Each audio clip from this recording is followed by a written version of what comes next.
Hey, salut! C'est le temps de commencer à penser à planter votre ail, si c'est pas déjà fait, tout dépendant où vous êtes. Comment je fais pour évaluer quand est-ce que c'est le temps de planter mon ail? En fait, je regarde le forecast météo.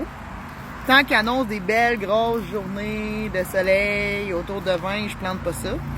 Dans le fond, je vais commencer à planter quand il va y avoir un risque de gel qui s'en vient.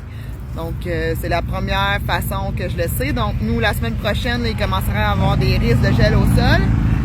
Mais pas trop tard parce qu'on veut que le bulbe commence à faire sa place dans le sol avant l'hiver pour bien passer l'hiver.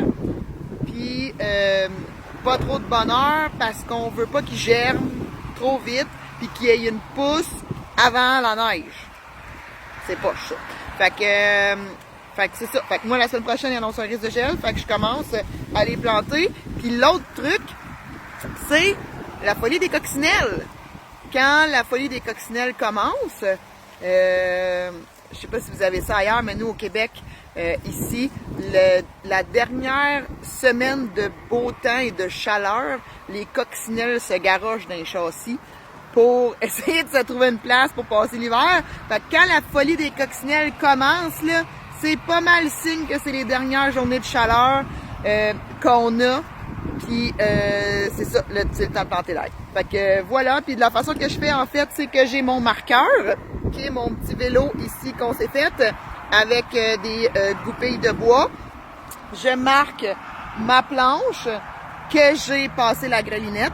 La grelinette, elle est là. Et j'ai passé le râteau. J'enlève les plus grosses roches. Donc, je passe mon marqueur. Je fais 3 rangs. Et mes marqueurs sont à peu près aux 5-6 pouces, mettons, sur ma planche.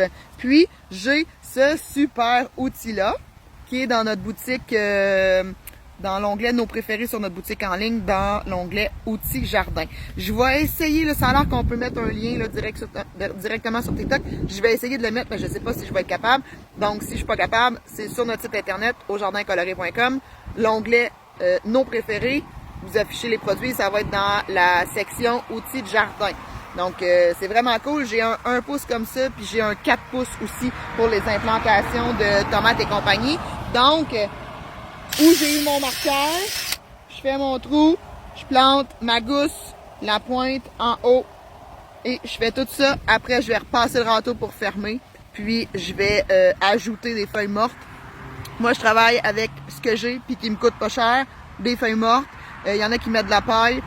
Moi, j'haïs ça mettre de la paille parce qu'il y a tout le temps de la maudite mauvaise herbe dedans. Il y a tout le temps des semences dans la paille.